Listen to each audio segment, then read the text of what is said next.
I'll begin with a quote from Ara. Reading you your own words is a bit weird. What must we make in the end of Marinetti's blind futurist faith and belief in change for change's sake? Might progress bear some transcendental righteousness of its own? Does the vitality of aesthetic struggle ever absolve such advancements of their moral failings? Now, so begins the last chapter of Futurism, a very short introduction, which just appeared with Oxford. I think literally yesterday appeared with Oxford. A history of futurism and its intellectual and aesthetic development and its entwinement with fascist and imperial politics in Italy and with European art and ideas more broadly. This is only one of two major interventions that Merjian is offering us in his new work. I say only one because the second two is a new history of futurism at large, indissoluble, this is a quote, from the movement's often conflicting ideological allegiances, and that is centered on the sculptural experimentation in physical and metaphorical iterations. So now this is from the second book, Fragments of Totality, Futurism, Fascism, and the Sculptural Avant-Garde, which appeared late last year with Yale University Press. The beautiful Beniaminian title for a book that goes from Boccioni to post-war Italian design and from aeroscultura to non-futurist trends in interwar sculpture and spiraling all of these things together. That's the bigger one. But don't take too literally the very short introduction in the other title. This book too ranges from the first Futurist Manifesto to hinting about how we should think about the history of Afrofuturism and its cognates, post-Columbian futurism, Indo-futurism, various indigenous futurisms, and so on. Do they constitute, he writes in the conclusion, a creative strain of cultural revenge against futurist chauvinism and imperialism? Now, the basics about Ara you will already know because we're here to celebrate and discuss his work. So I will nevertheless say a couple of things. Ara Merjian, who is a professor of Italian studies and also affiliated professor in the Institute of Fine Arts and the Department of Art History at NYU, is the author of several books, including Against the Avant-Garde, Pier Paolo Pasolini, Contemporary Art and Neo-Capitalism, and Giorgio De Chirico and the Metaphysical City. And he's the editor of also several works. I'm not going to go on the list, but I will mention Heretical Aesthetics, Pasolini on Painting, which we got to discuss here last year. I have lots of things to ask about this book, about the new books, but I'm going to actually just sort of wait as long as possible because we have three much more competent than me people to do so. So they are, and I'm just going to go from left to right, Carolina Mangone, Associate Professor of Art and Archaeology at Princeton and author of Bernini's Michelangelo, as well as the co-editor of the anthology Material Bernini. Bernini's Michelangelo was published in 2020, and Material Bernini in 2016. Christy Wampole, Professor of French and Italian at Princeton and author of several award-winning works, including Degenerative Realism, Novel, and Nation in 21st Century France, and Rootedness, the Ramifications of a Metaphor. I believe those were two. I didn't mean for it to sound like one. In France and Rootedness. And last but not least, the critic and art historian Morgan Falconer at the Sotheby's Institute of Arts, who's the author of Painting Beyond Pollock from 2015 and of the just published How to Be Avant-Garde, Modern Artists and the Quest to End Art. Please join me in welcoming our speakers for today. We're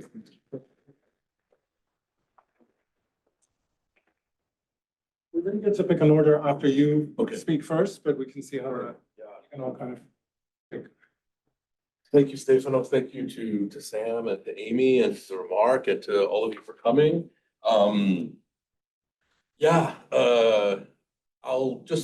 I sort of over-prepared, so if I flip through images that aren't addressed, maybe they'll sort of leave some sort of food for thought. It's hard to synthesize, in a sense, what was a sprawling movement, not only in terms of media and materials, but also temporality, spanning two world wars. But in a sense, that breadth is the reflection of, to a certain extent, the energy and impetus of this one deeply problematic and energetic individual, Filippo Tommaso Marinetti, arrayed here with the various publications and pamphlets that he paid for and funded, because it was not only his poetic ambition, but also his funds and flair for promotion, which launched Futurism to the world. The manifesto of which many of you probably know begins with him narrating breaking out of his bourgeois apartment in Milan and essentially hitting the road in his roadster, which he did in fact own, and which he did in fact crash. And this violent act of destruction was in a sense the act of generation of Futurism. And so at its heart is really a series of paradoxes of destruction and creation, of a ceaseless movement and a will to power. And those two latter things are not simply incidental. I think they really cut to sort of intellectual foundations of Futurism, which are in a sense suspended between, on the one hand, Henri Bergson and the notion of continual flux and duration and élan vital, which incidentally enough, as many of you might know, Bergson, for many years in the early 20th century, the most famous philosopher in the world, was also hugely popular to women, and was accused, in fact, his philosophy accused of being fundamentally feminine, in a sense because of its insistence upon fleetingness, evanescence, the atomization, the fundamental continual atomization of the world. And of course, Nietzsche, anything but feminine in the Übermensch and the will to power, a very different sort of impetus. But both of them, as you all probably know, as influential upon the left as they were upon the right. Bergson's earliest interpreter, George Sorel, adapted his philosophy to a theory of the general strike, but also generative violence. He was also hugely influential for the early Cubists and someone like Virginia Woolf. And Nietzsche as well. I don't need to tell you all the difference between, Deleuze and Derrida and Foucault on the one hand, and Elizabeth Forster and the Nazis on the other.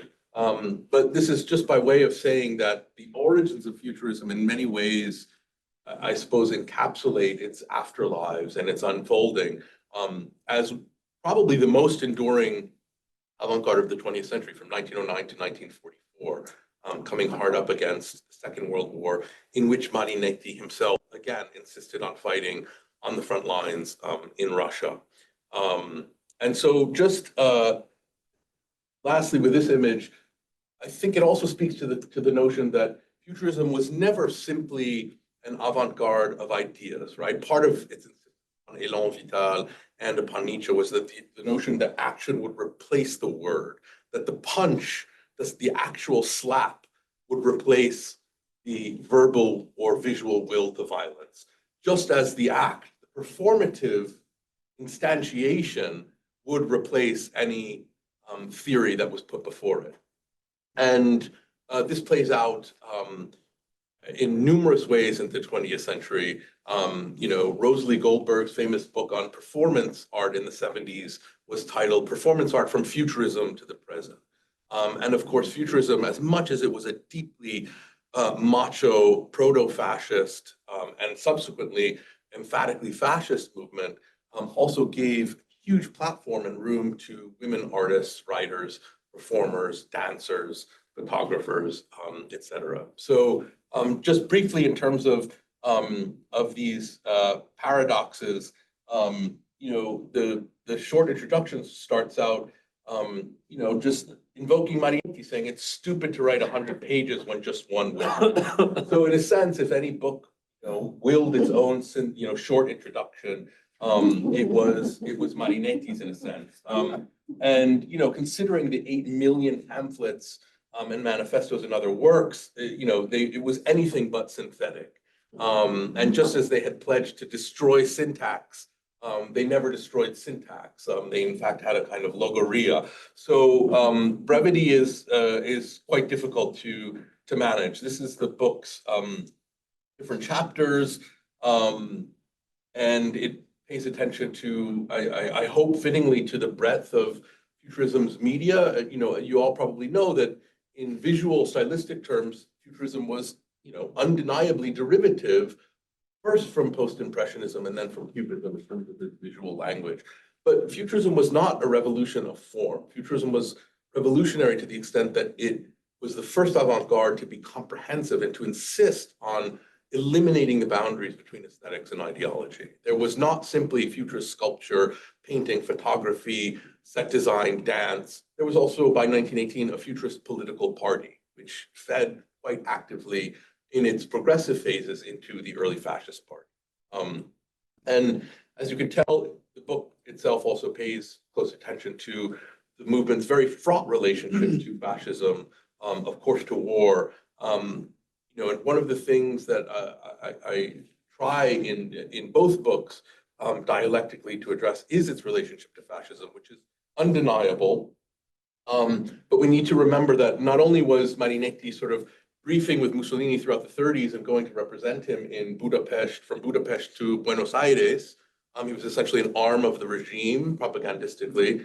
But there was a police file on Marinetti with the fascist secret police. Mussolini also refused to endorse Futurism as its official aesthetics. So it was, to say the least, deeply fraught. And in some ways, both books pay renewed attention to, rather than to the Boccionian wing of Futurism, exemplified, I'm not sure, I might have included there it is. On the right, a sculpture that is at both the Met and MoMA, probably the most famous futurist work of art by Boccioni, certainly one of the most famous sculptures of the 20th century, and eminently Nietzschean in its thrust forward, but equally Bergsonian in its attempt to inject time into a fundamentally spatial medium, namely sculpture. But Futurism was not just Boccioni, who died early in World War I, but it was also incubated in this very humbly titled Futurist Reconstruction of the Universe, which I hope gives you a sense of the ambition of the movement from the start, whereby Futurism would encompass everything from, as we now say in terms of design, from the spoon to the skyscraper. And not just design in terms of physical design, but in terms of how Apple has offered us apps to organize our life. The futurists early on, De Pedo, one of the co-authors here, came up with essentially electronic gloves, which would make different noises when you wear them, essentially prototype of wearable tech. So the notion that, as Gino Severini, another futurist, put it early on, the work of art would contain the universe is something that begins in nuce with sculpture. And this is why, in a sense, this other book came about, that sculpture serves as a kind of incubator and prolepsis for everything from architecture to design. But it would also, and this was written in 1915 during World War I, when Italy was proving itself among the Entente powers, having abandoned the Triple Alliance and trying to drag Italy into the 20th century. And so always indissoluble from these efforts is this very virulent nationalism, which was wed to a championing of the proletariat over and against the bourgeois. However, and this is another argument of both books, Futurism might have been profoundly anti-bourgeois, but it was never completely anti-capital. And from the start, much of Futurism essentially made a pact with, it never, to take Peter Berger's definition of the avant-garde, it never really fundamentally challenged the capitalist substratum of how objects circulate and are disseminated and exchanged. Even though, as art historians will note, there is a lot in common with something like Russian constructivism. That's something that comes up in the second book. So there's a lot on this notion, even here, of futurist totality, this quest to totalize. And from its sort of formal developments out of post-impressionism and cubism here, into everything from photography to set design, these sets for Stravinsky's Feu d'artifice, which actually lit up venturing a theater even stripped of actors, to futurist architecture, to works that would break out of their frame into real space. And also the humor of futurism, the extent to which it anticipates not just fascism, but Dada, right? The playful, impish side of futurism, which aimed to set tax on people's seats in the theater, and to spur the audience to react to them, to throw vegetables, to hurl insults. The idea was that art was no longer be something passively received, it would be something actively engaged with. And that, of course, can have different consequences, both progressive and reactionary. But it really was the first avant-garde to insist upon this wearing away of the boundaries between one and the other. And the extent to which they took it seriously, Balla named his daughters Propeller and Light. So, as much as they have a sense of humor, they're also troublingly earnest in their adherence to modernity as an unconditional good. And, this is something Morgan knows, and many of you as well. The term avant-garde is a military term. It's the part of the army that goes forth to scout for the rest of the army. And the futurists literalized this. There was a futurist battalion on the Northern Front during World War I. This is them here on the left. And the war dynamizes everything from language to painting. But again, they put their bayonets essentially where their mouths were. They were in the trenches. Marinetti himself was wounded. The sort of chilling callousness of their speech was matched by acts and deeds. And so just sort of moving forward, the notion that futurism ended with World War I was a sort of a widespread historiographic error that persisted for many years until the 1980s, when a number of scholars began correcting it, in part because it would allow futurism to be just an aesthetic phenomenon that had no taint with fascism. And this is since been corrected despite attempts even after long. Boccioni, for example, died in 1916, well before fascism's founding, and yet the regime tried to claim him essentially as a kind of proto-fascist hero. Here's Mussolini's reception in the New York Times in 1926 as a sponsor of aero painting. I mean, you compare in a few years' time what the kind of official art that's being done under Hitler, and you all probably know it really does not look anything like this. Futurism never became the regime's official aesthetic, but to the extent that it trumpeted the regime's needs, here with the Colosseum as Mussolini's brain and his neck, they're symbolized by Piazza Venezia and the crowds listening to him under his balcony.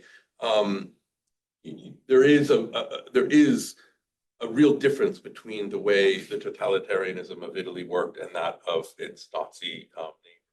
And then, this is a few days ago, this guy Mark Andreessen's tech utopia manifesto is deeply, openly indebted to Marinetti and to the dream of some of futurism's more nefarious elements, and the invocation again and again of futurism in recent days to this end is quite telling. But so too is, as Stefano mentioned briefly, its afterlife in something like Afrofuturism, which is obviously a very different strain of its latter day consequences. And just finally, the reception of the movement in the teeth of its very virulent nationalism, immediately everywhere from Tbilisi to Istanbul to Tokyo to Buenos Aires, gives a sense of its reach, to the extent to which it offered a kind of avant-gardism, a model of avant-gardism to, both despite and because of its nationalism, to a range of different contexts and examples. And again, this is something I always try to convey to my students, that form itself is never, it has no intrinsic ideology.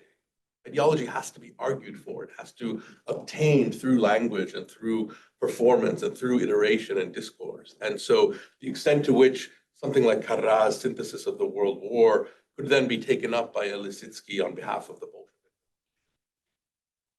gives us a sense of that. And I know we probably need to move on soon. A couple more minutes. This is the sculpture book.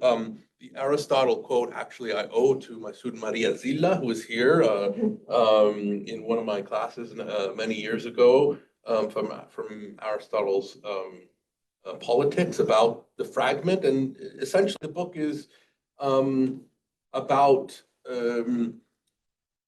the extent to which sculpture, because of its ambivalent materiality between aesthetics and object, between something that mirrors the body and is a fragment of the body, really set into relief the regime's aims and frustrations.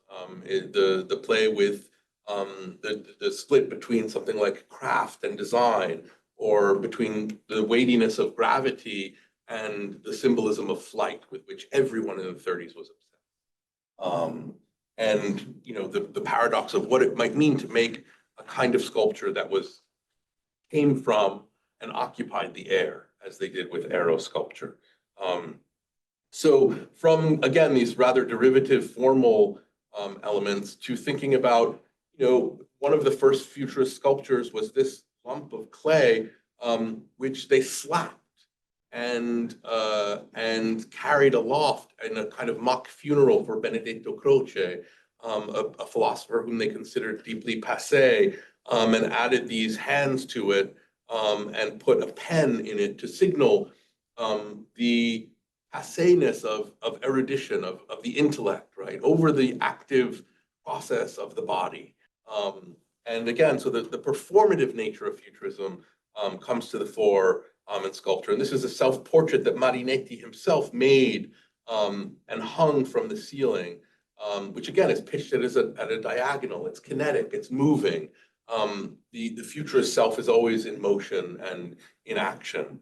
And then, another sort of perhaps fitting epigraph would have been this one by this futurist author Volt. Dante, up on your pedestal, please climb back on your pedestal before anyone sees you. Preserve our faith in the greatness of your glory. And Dante replies, to hell with glory. I want to roll around in the dirt.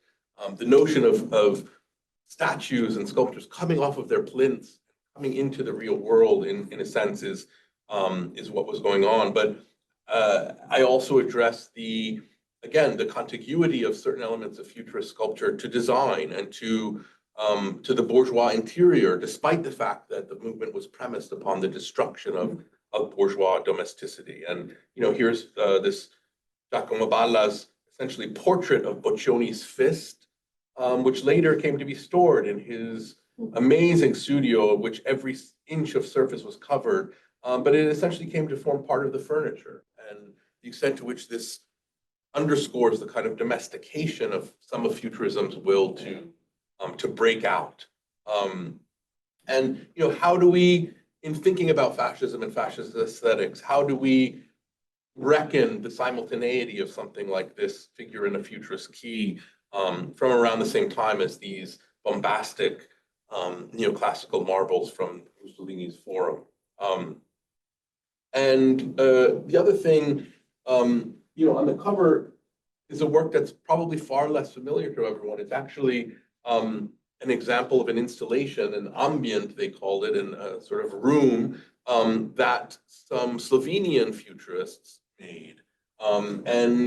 Essentially, there was a significant strain of left-wing, even communist, Marxist futurism after World War I. So the notion of futurism as an immediate lockstep with fascism is an errant one, and something that I've tried to address. And this was a costume that was occupied by a Russian dancer at one point and displayed in Rome at one of the exhibition spaces. And as you can tell, it has all sorts of relationships to Soviet notions of labor and technology. And this is the room as it's now reconstructed.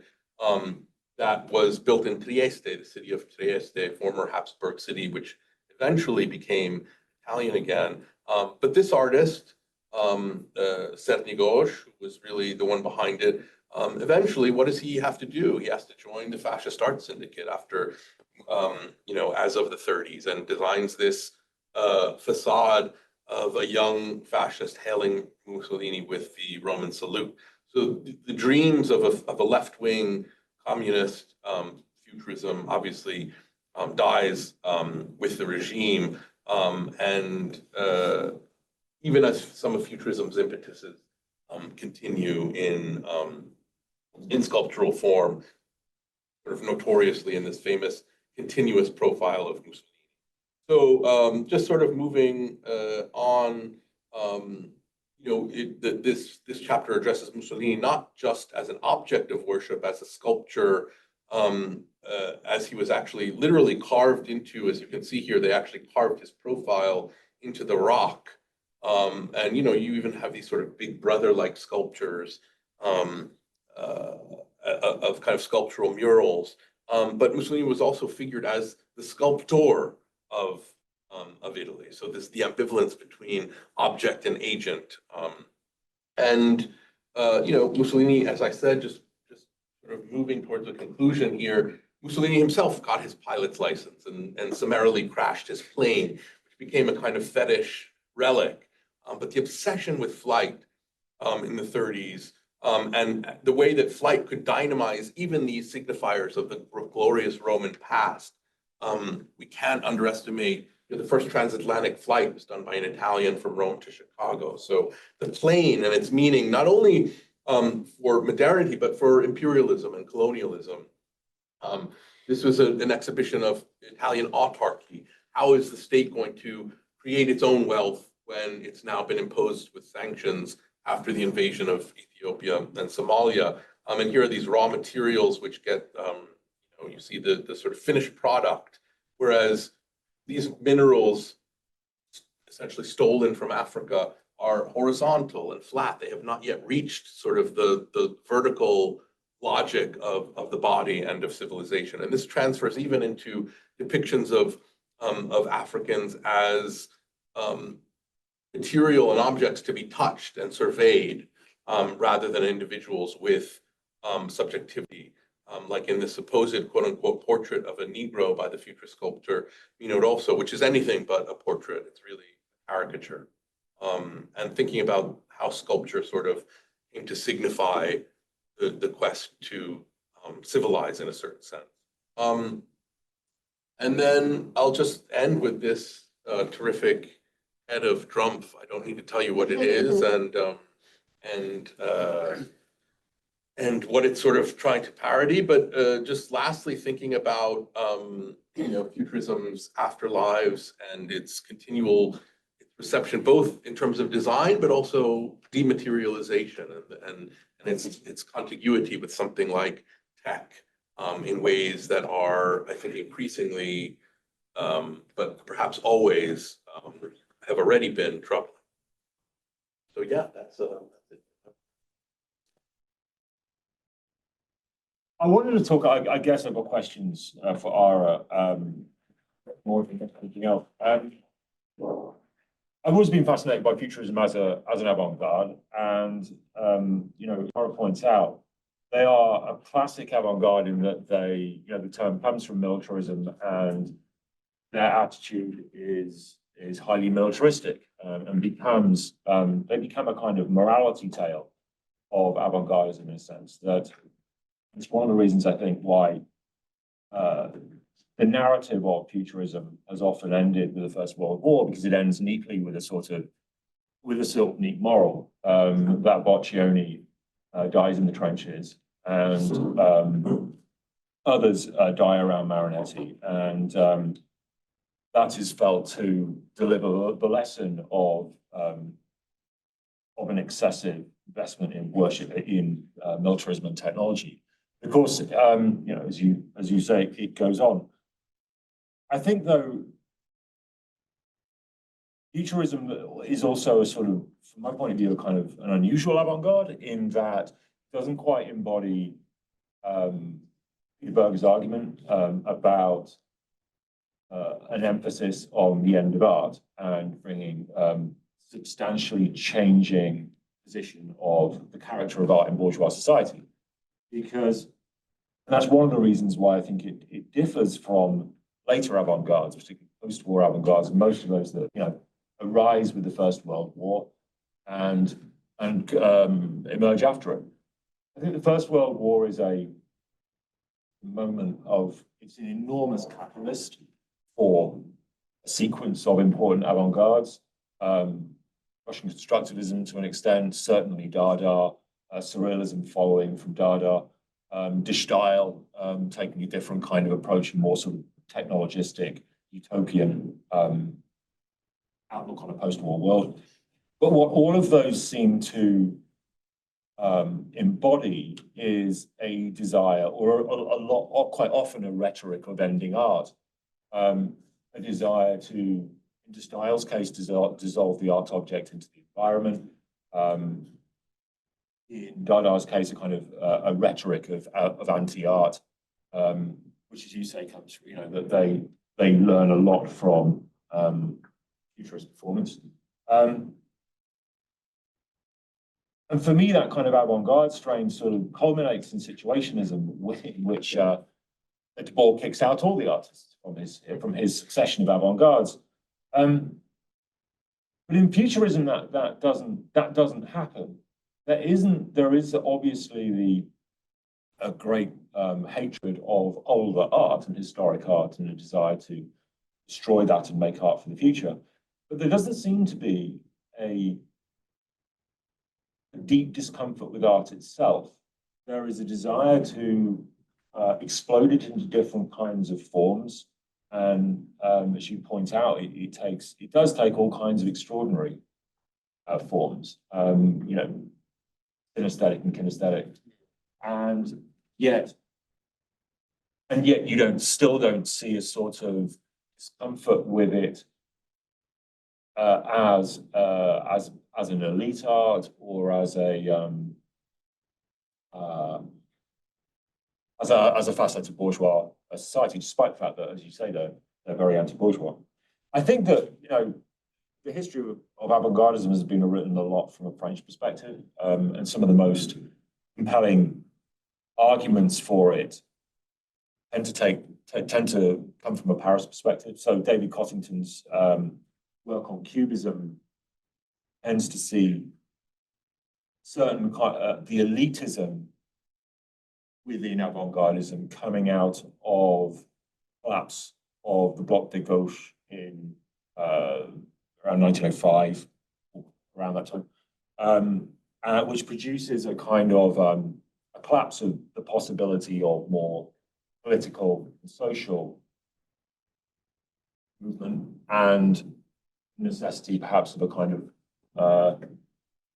artistic elite instead. What follows from that perhaps is our moments like Duchamp.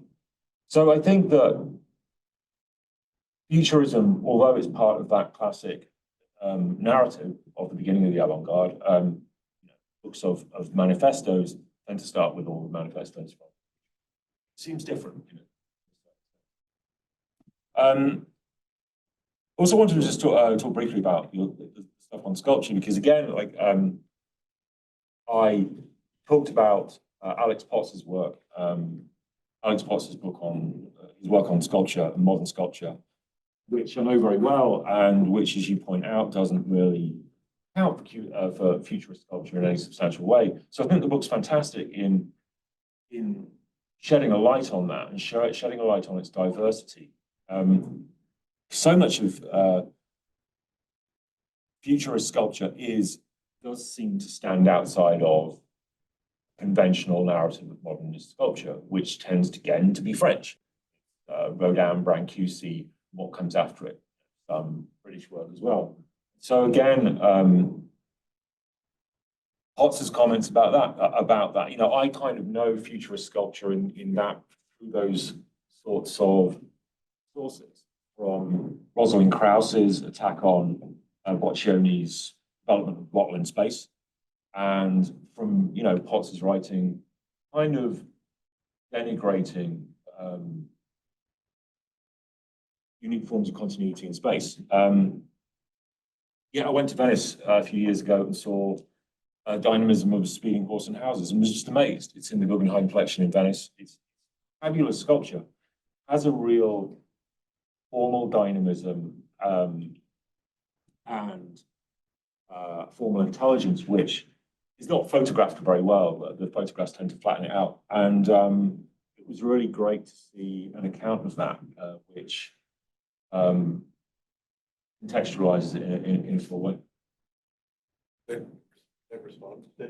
Or, but you can also just wait and then respond in all three, whatever you want. Okay, well, I'll just respond really quickly. I think you're right that that within the notion of 20th century avant-garde wanting, it sounds terrible in a sense. Do we really want art to disappear? Of course, the utopian dream is that then, if art is able to disappear, it means that life itself is the festival, the carnival, is the aesthetic experience. And this is, of course, a drive that haunts every, it haunts me. I mean, I think of someone like Michael Fried and the argument over minimalism and, should aesthetics be a separate realm, right? Separate from the drudgery of our everyday life that is a realm of transcendence and of, as Fried puts it, grace, of communion with a plane that is separated from something mundane. And isn't that what aesthetics is supposed to do, to elevate you out of the banality of everyday life? And then another part says, well, not only is that kind of an elitist paradigm wherein access to that transcendence is contingent upon various factors, but also why should it be separate? Why shouldn't why couldn't that be a kind of totality that we enter and inhabit in all sorts of ways, really spatially? I myself, my sympathies vacillate as to the kinds of, I don't have an ideology as to whether or not I think art should disappear or whether or not it should be a separate realm. I think I equivocate over that. But you're absolutely right that the futurists, Marinetti said, we will spit on the altar of art every day. That was one of his great lofty futurist violent claims. And yet they still worshipped the art object. They never wanted to do away with the ontology of aesthetics as rooted to objects and images, which of course Dada did, which style did, which constructivism did. And so you're right, there was a deep ambivalence. I mean, the great, the lines I always think of what Joni said, non c'è niente più terribile nell'arte. There's nothing more terrible in the sense of Michelangelo's terribilità. There's nothing more terrible than art. And I think for that terribleness to remain, it had to be somehow still a kind of transcendent place. So yeah, that really helps articulate one of the aims. Merjian, would you like to? Yeah, sure. I have kind of 4 thoughts and then questions that Great. come with them, and Great. maybe I'll just go right through them and then you can decide Terrific, if yeah. you want to answer Yeah. any of them. So first of all, I mean, sculpture is dead. Long live sculpture. I mean, truly, future sculpture is associated with one work above all or one work exclusively, and it is Boccioni's unique forms and continuity of space from 1913. Any survey of Western art, that's the one futurist sculpture you get. Any survey of 20th century art, it's one futurist sculpture you get. Potts book, it's the only futurist sculpture you get. Type in online, futurist sculpture, it's the only thing you get, or like lame derivatives of it. And it's on the 20-cent piece of the euro coin, right? It's absolutely there conflated with its consumerism. And thankfully you didn't put it on your cover. I mean, that's what's really exciting about it. Please tell my editor that, who was It's probably less shocked, than, yeah. she was understandably hesitant to put something less familiar, but I'm glad that. Yeah, no, I was very pleased.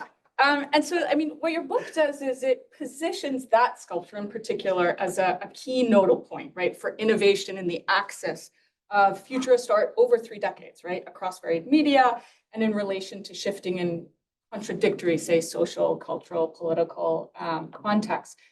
I would say that alone would have constituted a major rereading of the stakes of sculpture, right? To Futurism's various preoccupations. That really only scratches the surface, I think, of what you've done and what's original about this really revisionist account, because it presents a history of one of the most familiar 20th century avant-garde movements and its aesthetic agendas, its ideological aims, as fundamentally anchored to the primacy of sculpture. And in this account, right, sculpture is, not just a representation, it's also a concept and a practice, a principle, an aesthetic. Sometimes it's exclusively an apparatus. Sometimes it pushes the definition of sculpture so far that it almost dissolves into nothingness. And its claims of modernity are facilitated by, I think, first and foremost, a performative and literary proclamations of the death of sculpture as a statue, right? That is, as a memorial petrified image, right? Statua, the etymological roots of which are to stand. And then sculptures in rebirth as plasticity, right? Its etymological roots being capable of being modeled into various form, right? So as plasticity, the velocity and dynamism and duration and virility even of the forms of early futurist art are in your book readily integrated into the pictorial, yes, and the pictorial has always kind of dominated the framework for the way that we think about futurism, but it's not just that allows it to integrate into the pictorial, but more importantly into language by way of writing and topography, into kinetic ensembles, interior environments, fashion. These are all aspects that are treated in this book, right? Fashion, theater costume, the human body, the Duce's body, and his two heads. It vacillates between heads, as it were. Architecture, aerotechnology, and then eventually design. And all the while, what I thought was really wonderful about the approach to sculpture is its ambivalence. Exactly, it's potent fragmentedness, right? That allows you to understand its tensions and its contingencies, contradictions, right? Its lack of cohesion across the whole, but also its misogyny, its racism, Italian supremacy from the inside out, and ultimately its fascism. What was interesting after I kind of stepped away from the whole was seen through the lens of a newly reborn notion of sculpture, right? There was a way in which Futurism never looked more on-garde and in some ways never looked more paradoxically canonical. And so I wanna ask you about what you think about, and this is an obvious question from me as someone who cares about sculpture a lot, is what have been the obstacles that have made it difficult to see what I see as a very convincing reading of the centrality of sculpture to this account? I mean, part of it is the pictorial paradigm making us invisible to it, but like, why has it been so unintuitive to perceive sculpture in this way? That's one question.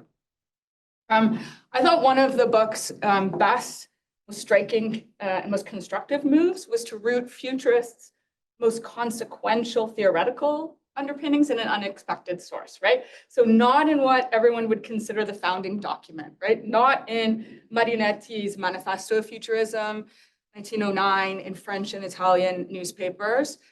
It's there, of course, not in the abundance of all of the other properly kind of theoretical writings, but rather in Marinetti's French novel, right? Mafarca the Futurist, first published in French and then immediately in Italian, right? So you give us a summary of the book, set in Africa. It's a futurist origin myth that follows an Arabian protagonist, right? He's a king, he's a commander, he's a defiler, and he's also a sculptor. And he sets out to conquer the African continent. He doesn't do this, but his son does. His son is really interesting because his son is born through a reproductive imaginary of male, and I never pronounced this properly, parthenogenesis. And he becomes a kind of plastic creation. He's an airborne futurist kind of sculptor.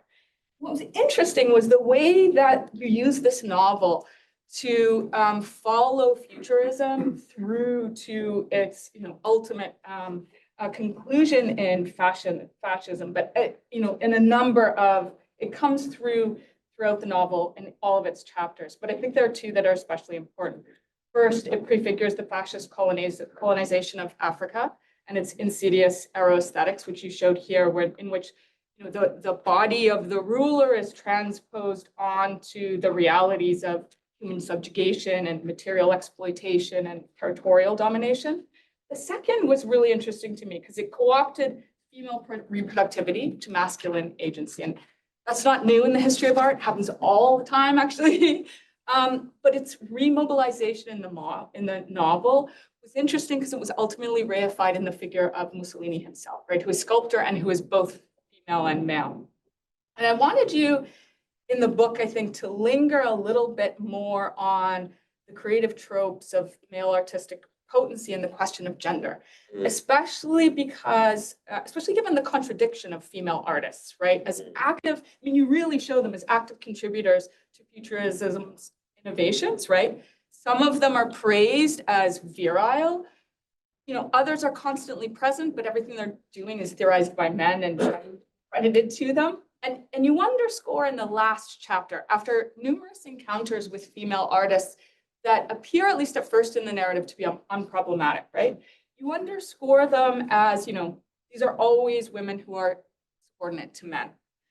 And I wanted, from your perspective, what about futurist art appealed to women artists, right? Could Futurism have been perceived by its female adherents as liberating in some respects, as a way to shake off some notions of femininity, even if it was only another of Futurism's artistic fantasies, right? Does it allow them an artistic fantasy? Or is it the case that their work sometimes expressed apprehensiveness about male aggression and power or disillusionment? It seemed in your account to always toe the line. And it's when it toes the line that it's absolutely subordinated. But I wondered about some of the tensions. I have two more, but let me just do one more because I think it's the most important, and I can ask you the other after.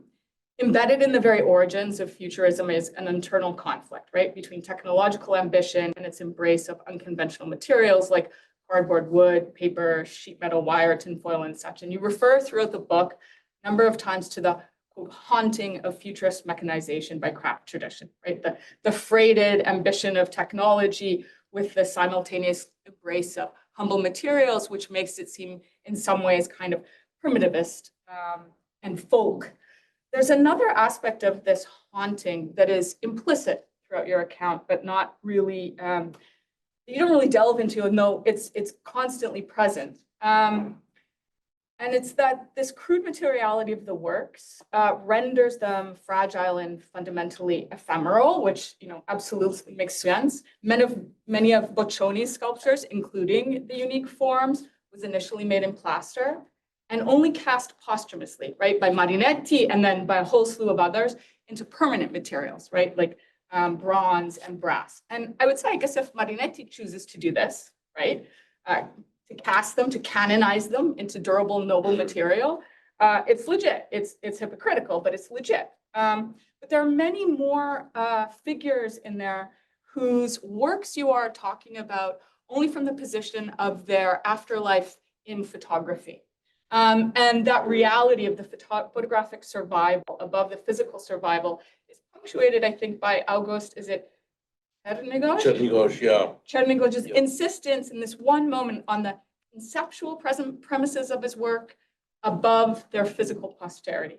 So these examples, I thought, raised questions about the frustrations when it came to notions of Futurism's own permanence and impermanence, and the fundamental role of photography, not just in the movement's promotion of itself, because it's everywhere, it's very self-conscious in its promotion and dissemination, but also in its self-consciousness about its persistence after death as a kind of historicized phenomenon. And the other media replication that seems interesting here returns me to Boccioni. It's hard for me to miss the coincidence of Marinetti's castings of Boccioni's works in anticipation of the 1933 exhibition in Milan. It was a retrospective of Boccioni. And then the 1933 production of Bertelli's continuous profile in bronze, right? There's a way in which these two histories, the history of reception and the history of reproduction, collide in these two figures. And I just wanted, I wanted to ask you about how you saw the kind of canonization of Bottoni and his works in noble materials. And it's bearing on his afterlife vis-a-vis the Duce and what happens with the Duce. I could have like 1/100th intelligent things to say about Baroque aesthetics as you can say about modern. I would be very pleased. Well, we're connected by Fagiolo dell'Arco. That's right. That's right. Wow. There's such terrific questions and exactly why, you know, in a sense, these questions to be asked is really why I wrote the book. A couple of things, like, you know, the obstacles to the obstacle to the centrality of why sculpture has not been at the center of Futurism and even of fascist culture. And is it possible for me to go back to the PowerPoint? Or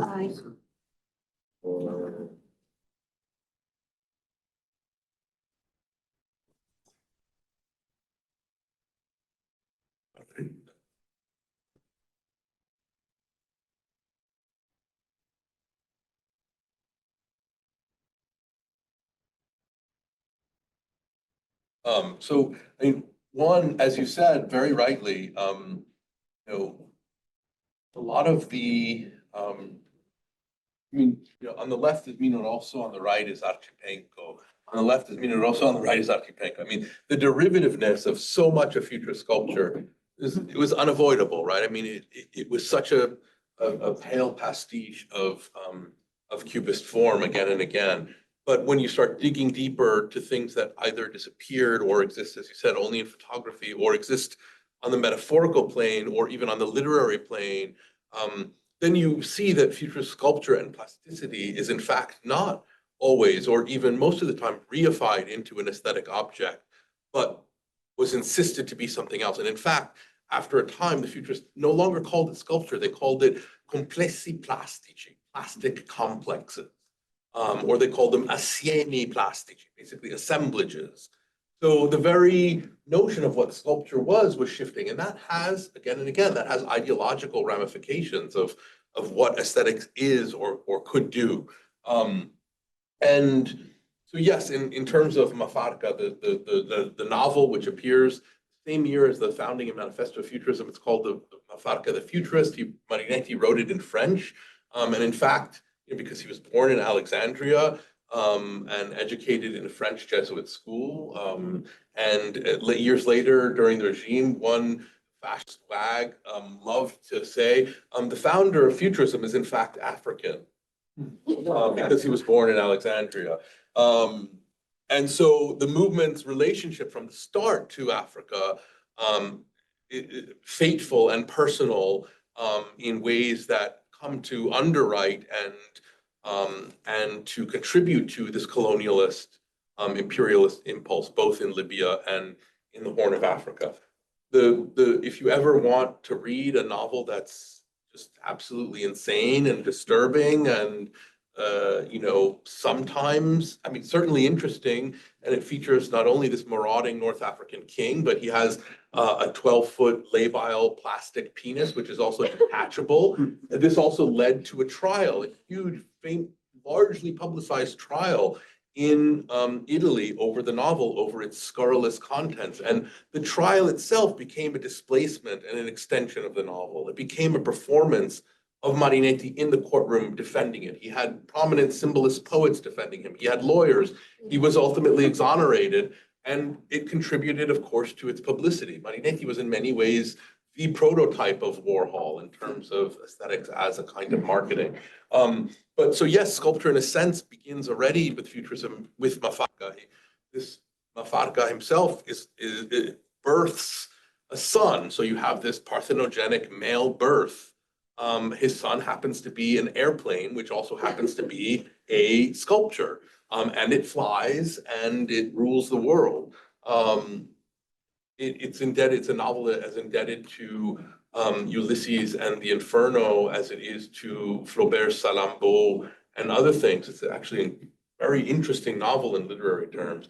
But you know, how do we think about sculpture's plasticity in language and in the novel? So I'm really glad that you honed in on that. And for more about Marinetti, I would just say, Ernest Yalongo is here, who wrote an absolutely fantastic biography of Marinetti, really one of the finest out there, and which I turned to many, many times.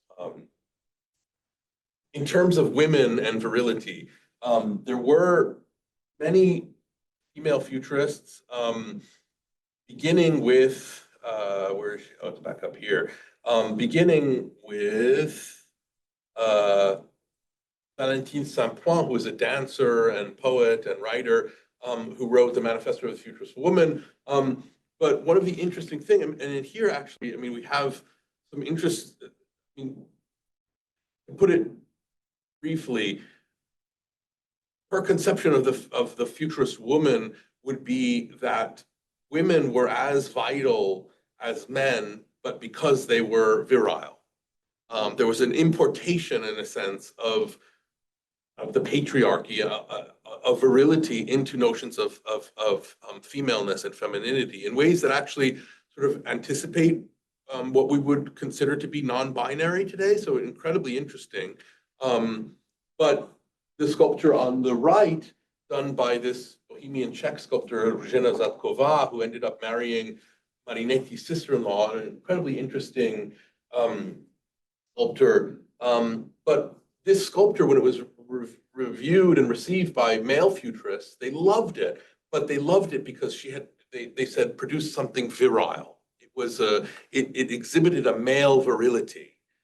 And so those were the terms, I think, on which women perhaps could succeed. And that, it always reminds me of what the writer Carlo Emilio Gadda said about women under fascism, that, under fascism, even women's vulva were virile, right? Which gives you a sense of futurism's, the terms on which what virility did to womanhood, in a sense. So, and then just lastly, I know we don't have too much time. Yes, this drive to, I mean, the paradox of casting Boccioni's work. And by the way, there's a whole chapter on gender, and not just on women, because there's been a lot on women and futurism, but also on futurism and queerness. This is a painting that was destroyed and lost, but it was by Ardengo Soffici, one of the most prominent Florentine futurists. He wrote to Carlo Carrà this year saying it's my most futurist painting to date, and it was of essentially a gay bar in Paris called Lloyd's. It's called the Dance of the Pederasts. Of course, at the time, homosexuals were called pederasts, and you could actually see vaguely two men sitting at a table in the foreground, and on the table is this book against sexual morality by another futurist, Italo Tavolato, who was queer and eventually press-ganged into being an informer for the fascist secret police. So, and Marinetti, again, in person and in private with individuals deeply accepting of homosexuality, and as an author, horribly homophobic. So this, I hope, will help contribute to an expansion of how we think about futurism and gender, and its scrambling of certain terms. And then just lastly, I love your question about Serge. I mean, this ambient that he designed, and which was destroyed, and as I said, which he had to join a fascist art syndicate. I mean, I didn't even have time to talk about the fascist repression of Slovenian identity and linguistically, culturally. But this ambient here, this extraordinary room, they understood these fragments to be, in a sense, yes, conceptual, not bound to their physical presence in a sense, but also in their abstraction, comrades. This was a democratization of aesthetics. This was a kind of, very contiguous to, of course, Russian and Soviet constructivism, which thought of dehumanization, of the repression of the self, of subjectivity, of the expressive artist, as something liberating and democratizing. It no longer depends on the genius of an individual giving us some glorious statue. These are fragments that offer us a world that are contiguous to tools that could be built and used, but that are also symbols of a new sort of communist, democratized future. So while I don't have time to address it, you're absolutely right. One of the great ironies or paradoxes of futurism is that they insisted upon ephemerality. They said, when we're old and 30, throw us into the waste paper basket. Let futurism die. Every generation has to make its own art. Let every generation design its own city, paint its own paintings. Let futurism die and become in turn a musty relic. And here's Boccioni with the plaster cast of one of his early figures, which is only subsequently, as Carolina rightly said, cast in bronze and made enduring, and now sits in museums, the very museums which the futurists wanted to burn to the ground. So the paradoxes sort of continue. So thank you so much. First, I wanted to thank Stefanos and Sam and Amy for making sure we got here safe and sound. All right, it's been almost 20 years since I was in your course on Cubism at Stanford when you were there for a couple of years. I also took a course with you on the city and the Avant-Garde. And Ara was with us actually about 2 weeks ago in Princeton to talk about one photograph by Boccioni, the Io Noi photograph. And I was reminded what a compelling speaker you are and what a persuasive speaker you are and what a delight it is to listen to you talk about your materials. I also wanted to just congratulate you on these two amazing books that are coming out simultaneously. And I'm convinced in a sort of futurist vein that you are part human, part word processor. I know no other way to put it.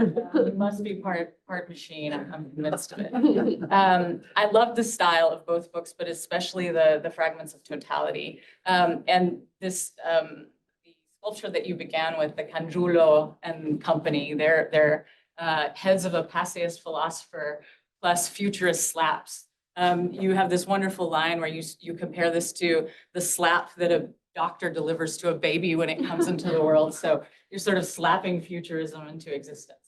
I have just a few things that I wanted to say, and I know we don't have a whole lot of time, but I'll just put them all out there at once. So around the time that I studied with you at Stanford, I also took Jeffrey Schnapp's class on futurism. And so I was familiar with all of these objects, but to go back and look at them assembled in this way, and I was tempted at times to just sort of flip through them and sort of see the kind of energy that they produced. And I was paying a lot of attention to the vectors and like the directionality of all of these various sculptures. And I was thinking about the poles of the centrifugal and the centripetal. That came through very clearly in this sort of my re-looking at all of these objects. A moment ago, you used the word explosive to talk about a lot of the aesthetic of the futurists, and indeed there are quite a few images of bombs that they include, sculptures that look like bombs. The opposite of the explosion would be the implosion, but I don't think that's exactly what's happening, because as I revisited the images, on the one hand, there's the centrifugal force, which is the outward explosive, but then there's this other force that's moving toward the center, which is the coalescing. So I think the best example is Boccioni's development of the bottle in space. Already the title suggests that there's, energies, pieces from all over the world that are coming back together, almost as though you would rewind a film of an explosion back to its sort of coalescence. And I went back looking for those kinds of language of coalescence. Boccioni has the fusion of head and window. He has another one from 1915, Synthesis of Human Dynamism. And then Giacomo Balla has a couple, one is called Vortex. And then the set design that you mentioned for the Stravinsky piece, the play is called Feu d'artifice, so firework. So, this sort of back and forth, the centripetal. So I wondered if maybe you could talk about that. That Mussolini head picture, I think we're all quite familiar with this. And I love your reading of it and your comparison to the Janus faces. You also, you didn't put this image up, but there's a precursor to this image, an illustration from 1903 by an artist named Charles Dana Gibson. And the image, it's called The Weaker Sex, #2. And it shows a man sitting between two attractive women, and his head is spinning back and forth, trying to give attention to all the women at the same time and to absorb their beauty. And his head looks exactly like this. So, that dynamism of the spinning head. But something I sort of realized in this viewing of this image this time is that no matter where you stand, it's always looking at you. And I had never really thought of it quite that way. Its title is Continuous Profile. So we're tempted to see this, from any perspective, a double profile. But at the same time, wherever you go, it has this sort of Bentham-esque panopticon characteristic that you're sort of moving around in, and it's omnipresent. I was also thinking about the in the aero sculpture chapter about the eye in the sky. So the thing that is sort of this hyper-present surveillance. You included the image of the Palazzo Braschi from 1934 with it's Mussolini's head correct, in the middle with the word si, yes, yes, yes, repeated behind the head all the time. So it's watching you and it's sort of hypnotizing you into its will. So I hope we can talk a little bit about that, that sculpture. Another moment or sort of a line of thought that I pursued in reading your book, I was thinking about the problem of constraint. And often I'll put, if I talk to my students about, the French avant-garde, we'll put at two poles. On the one hand, the surrealists that are all about a kind of unleashing of constraint, of the unconscious primarily, and of language as well. And on the other hand, something like the Oulipo, the Ouvroir de littérature potentielle, which is all about hyper-constraint. Like, how can we make the most constrained kind of art? And in their case, it's mostly written words. So those are linguistic constraints. In reading your book, I was sort of struck by how what they seem to be raging against are a variety of constraints. On the one hand, if we think about, what could those constraints possibly be? I just mentioned the example of a linguistic constraint. Of course, they want to explode the sort of linguistic, the subconscious as well. But they also seem to want to destroy the very fundamentals of something like physics, gravity, biology, the very DNA of culture. So they seem to want to do away with that order of constraint. I think it comes through most clearly in the aero sculpture chapter, where now you have, the sculpture, what could be more earthbound than a sculpture? Suddenly it's in the sky and its theater stretches across, so the scale is a kind of exploded scale. That seems a kind of gesture of taking away every possible constraint and sort of breaking outside of it. And the last thing I wanted to come back to this dark inheritance of futurism. And I liked all the examples that you gave of, the potential correspondences between futurism and the current assholegarchy in which we exist. You gave some examples, but I sort of made a laundry list of, echoes between the now and the futurist. Creeping fascism, of course, and patriarchy, misogyny, racism, homophobia, all of these kinds of categories. Violence, speed, eugenic thinking, a celebration of a dismantling of institutions. We're all quite aware of that at this moment. Also the celebration of the meshing of technology and the body. Silicon Valley has their motto is, move fast and break things. I mean, what could be a more futurist, line than that? Jordan Peterson has gotten very interested in Nietzsche. The God complex, a competition for the skies, the sort of phallic joust between all of the billionaires looking to space. Shameless self-promotion. So all this kind of tech utopianism. Action replacing idea or thought, the logorrhea, just the constant flooding of the zone with shit in the case of art. But I'm just wondering, I mean, one is tempted to look for all these parallels, but certainly there are a lot of moments where you say, well, absolutely not. In fact, the futurists were on a very different had a very different agenda. In terms of gender, there were a lot of women, as you say, who were participating. So I wonder if maybe you could complexify that a little bit. I don't think it's so easy to map those two things on top of each other. No, thank you. I guess I'll start with the last. Absolutely, it's impossible not to see, I mean, name all of these things, this kind of totality, right? I mean, this even in terms of, as you said, the Boccioni proposed sculpture eventually to be something like actually like luminous gases, colored gases in the sky. So it would be at once sculpture would be something that existed in time that was dematerialized, but that could also just be something in the air, quite literally in the air. And I'll come back to that when I address your first question. But yeah, I mean, early futurism, they were Boccioni and Santiglia and Giacomo Balla were humanitarians and started out as socialists and with some in Karasky, some anarcho-syndicalist sympathies. So there was unfortunately a gradual, not only shedding of sort of early left-wing impetuses, but as the fascist regime consolidated and they saw some chance to have patronage, all of those things got shelved. Even, Marinetti after the 30s, he could no longer, these were people who wanted priests to be, gunned down, right? They could no longer say that after the Vatican makes its concordat with so that anti-clericalism had to be, to what extent did those progressive elements, did they persist even, under the cover of increasing reaction? I'm not certain, and we'll never know. But I think you're right that, I guess one line in the short introduction is, we can't rush to throw out the avant-garde baby with the noxious bathwater, because there are still some things to be said. So that's a good question. And then your other point about centrifugal and the centrifugal and this tension between kind of the explosive but also the agglutinative, absolutely.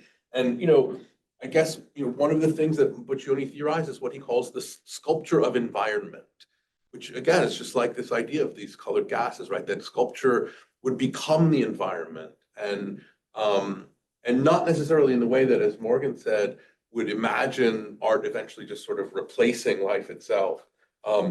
They still believed in genius. They still believed in the individual. They still believed in, so it wasn't simply this sort of, what we like to think of as the kind of righteous progressivism of Russian constructivism, the communal, they still believed in the author, really, in a certain sense. But the notion of a sculpture of environment means that sculpture can be anything and everything ultimately, right? That it will never just be on its plinth as a statua, as something standing. It will get off its plinth and move and perform, but it can also just be the environment. And so that's, in a sense, why sculpture is vital, is essential to this notion of totality. And then just lastly, this notion, this will to explode, not just linguistic content, but the constraints of, one thing to take away maybe is, futurists were, of course, they worshiped technology, but they were also anti-positivist. They didn't believe, they were irrational. They were, these Balla and Marinetti and Balla and Guzolo and others are going to mediumist seances, like in Naples, and they believe in the occult. The technology was something akin to a kind of spirit, in a sense. It wasn't the rational application of, as we might, think of it. They were anti-positivist, which of course can have its own deeply disturbing consequences, as we know from the history of fascism. Fascism itself is also rational. Maybe some time for a last question. Yeah, why don't we do that? Let's say that we have about 15 minutes for last questions. So why don't I ask you as follows? I'm happy to keep a list, but please keep your comments to like max 45 seconds, and please end in a question as opposed to an open-ended lecture onto which you can keep building. So question that I want to keep for the end. I can jump with a short question without exposing the genealogy of it. What has been the influence of jazz on the evolution of the aesthetics of pictures? Oh, we should ask Rob, who's teaching a whole class on jazz. I'm not certain of any specific futurist reception of jazz. In part because Italy didn't have the African-American presence that France did. They were very familiar with Paris, and I think that they, they knew about it, but there isn't that much active. I mean, I have some stuff written down on it somewhere, but I can't remember exactly.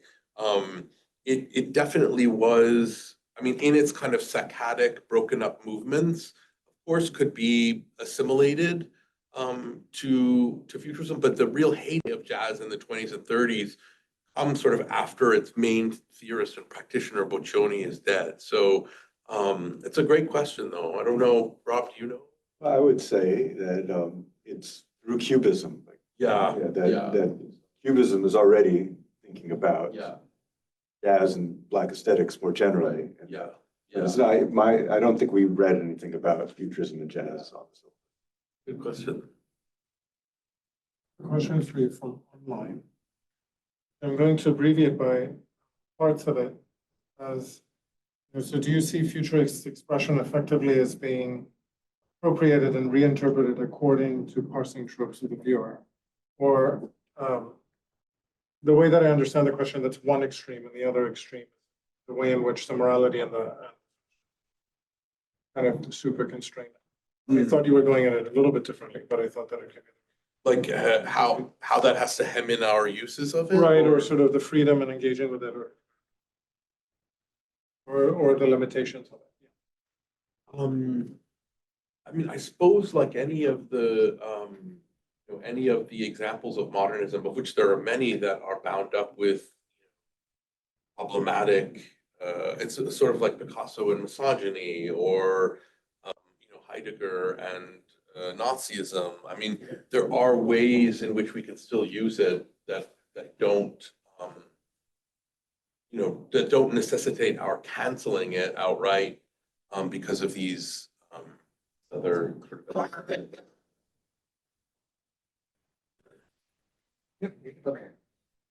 Thank you, Ira. That was wonderful. Looking forward to reading both. I was hoping you could talk more broadly about the artist and politics.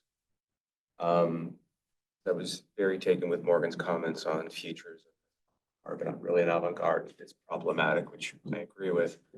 But it gets us into a larger discussion of how do we deal with Marinetti and his broader role, because he is ultimately a politician, a bad one, but he was. Yeah. And so, and how you deal with that relationship. Yeah. And just to finish off, and I promise it's not a long comment without a question. This is a persistent problem when it comes to futurism. How much do we suspend what Marinetti did politically? Yes. And the movement that he gave to the rest of the world, which we still see today. And the avant-garde is explicitly the engagement of the artist in the revolution of their society through politics and so on and so forth. But going back to the classic interpretation of this, Julian Benda, as long as it's on the left, like Zola, it's fine, because it's for justice. Marinetti's a problem, in addition to others. I would love to hear how you have wrestled with the struggle of the artist and intellectual and their political activities when they are on the right. Gosh, yeah. I mean, I suppose in a general sense, it's like, futurism lent a lot to fascism, especially when fascism needed it as a movement. When it moved from a movement into a regime, when the relationship became deeply problematic, and Marinetti ended up, had to, as a politician does, shed those elements of the platform which were problematic to make peace. I mean, I suppose it's a personal response to the question, because yeah, if someone like Zola were involved in politics, I'm all for it. When they become, Mark Andreessen lobbying Elon Musk, then I do have a problem with it. But that's because of me rather than necessarily as a scholar, I guess. I mean, I do think I am firmly against this notion of gatekeeping topics based on their authors and originators' ideology. I think that there is, I think that there's a productive and progressive way to talk about and think about even the most reactionary individuals, just as there are ways that we can read ostensibly revolutionary individuals as problematic and dialectical. So, you know, I don't really have, I mean, I suppose I wrestle with it only to the extent that Marinetti is full of paradoxes, but ultimately he's not an individual I can follow or believe in any sense. Dynamized the entire 20th century, but he's not someone like ultimately like Pasolini, who's also deeply paradoxical, but who ultimately work has a soul to it that one can, if not follow, mourn. And I hope that that answers it. A question from Florian, and then I reserve the Yeah. last question for myself. Sure. Yeah, thank you. That was super interesting. I have a question a little bit more about the methodology of your work. Namely, I found it very remarkable that in the kind of table of contents of the bigger book, you only use verbs. Starting from the slap, going all the way. I don't know what the last one is. Design, slap, and so on. So you're kind of reframing the whole history as you've done now. Also, again for us. Going from sculpture and the activities of the artist really just to sets of practices, right? So you're kind of turning the idea of a sculpture as an object, also with the discussion of bronze and the kind of persistence of the material inside out in a way, and say, well, it's not about all the objects, it's only about practices, right? You're basically doing like a praxeological rereading of the whole like artwork, physical based kind of idea of avant-gardes. And so a question about that in terms of methodology would be, if you feel like that this kind of rereading that you do of futurism somehow is better, you know, really only becomes possible in the last, like right now, because now we're rethinking kind of art historical or kind of theoretical notions of formerly material kind of genealogies more from a praxeological perspective. And so if they're kind of, if only now basically you would say with like the movement of art history in the last, you know, decades, it's become possible to really grasp what futurism is about. I mean, I suppose some of that comes from my own just sort of interest in, you know, something like phenomenology and its relationship to sculpture and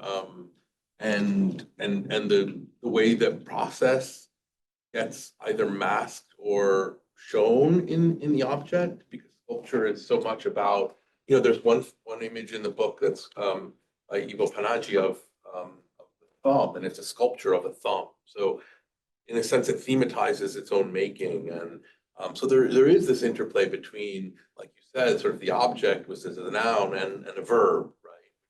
Bound up with its making.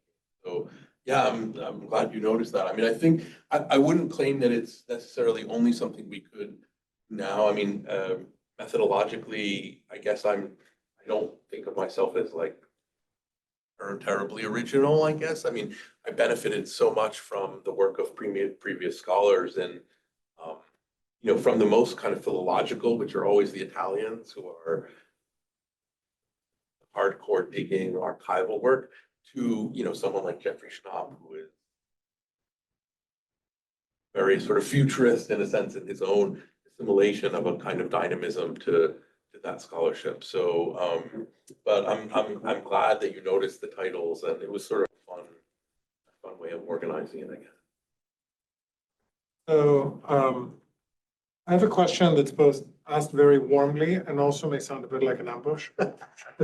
I find it really odd that in my status as like host, I can't really ask a lot of the time the questions that I want, but I really do want to ask this one, and it has that twist to it. So you're now like 4 or 5 books in. There is a vision forming of the Italian and European 20th century. An attempt to reorganize this. There's all of these attentions to myths and metaphysics and visions of the future across a whole variety of media and how these are embodied in art and particular media. I wanted to ask you to reflect a little bit on, you know, where you've come from and how you're going in through a kind of parcours of this broader thinking. And you see why I mean that it's a little bit of an ambush? No, it's fine. It's just like I've always been someone who sees the trees and not the forest. I'm not, I wish I could say, well, Yes, I want you to this do is the part of my forest. master plan to Yeah. redo the Italian 20th century. I have no idea. I go So one at could a you, time. could you lie to us and tell us what that master plan would be What like? it would be. I mean, I definitely want, I mean, the Chirico and Pasolini stuff were so sort of monographic, and I've been now increasingly teaching in non-monographic ways, and it's so much more liberating to be liberated from the individual, where in the case of the Chirico, a complete asshole, and Pasolini, someone who you can risk geography of, but who's also problematic, to something like this was, you know, of course, Marinetti is there as Ernest's question kind of speaks to, but I mean, I don't know if I have a sense of Italian, you know, the Italian 20th century and its relationship to culture. I mean, it is, of course, I guess the simple question would be, it really is always about is ultimately always sort of autobiographical. I mean, the grandson of 4 survivors of the Armenian genocide. I grew up in a household where interwar politics were life, in a sense. So I'm obsessed with the 20th century in its early and mid you know, the relationship between aesthetics and ideology and language is, I guess, just how I've always lived and breathed, but certainly not with any like grander vision. I wish I were one of those historical thinkers who could think of in those grander terms, but I landed upon Italian stuff in grad school almost by accident. And so I would hate to pretend that it were anything other than that. But it's so nice when friends see a bigger picture for you, and myth and metaphysics is absolutely like one of these. You know, I hadn't really thought about it in those terms. So that's really, actually, it's not an ambush at all. It's very touching, actually. Thank you, Aaron. Thank you all.